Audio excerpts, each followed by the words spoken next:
একদিন বাদে আবারও মাঠে নামতে যাচ্ছে লিটন বাহিনী। দলের যে বাজে অবস্থা সেখান থেকে লিটন এই সিরিজ বাঁচাতে পারবেন কিনা তা নিয়ে সন্দেহান দেশের ক্রিকেট ভক্তরা।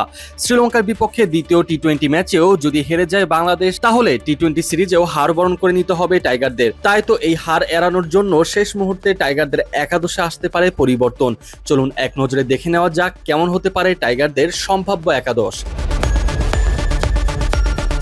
ওপেনিংয়ে যথারীতি দেখতে পাওয়া যাবে পারভেজ হোসেন ইমন এবং তানজিদ তামিমকে। ওপেনিংয়ে এই মুহূর্তে এই দুজনের উপরই নির্ভর করছে সিলেক্টররা।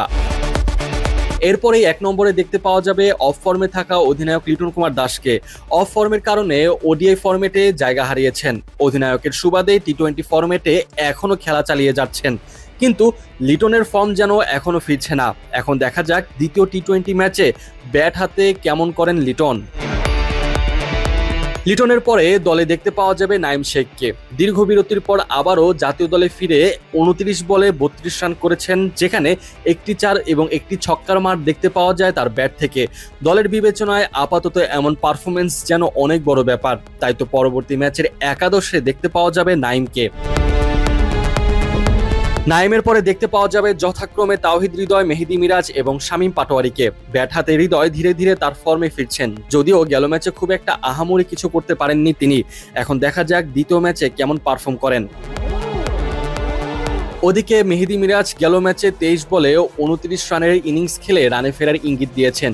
সিরিজ বাঁচানো ম্যাচে এখন মিরাজের ব্যাট থেকে কেমন রান আসে সেটাই দেখার বিষয়। মিরাজের পরে দলে দেখতে পাওয়া যাবে শামীম পাটোয়ারিকে। দ্বিতীয় ম্যাচে জয় পাবার ক্ষেত্রে ফিনিশিংয়ে বড় অবদান রাখতে হবে এই শামীমকে।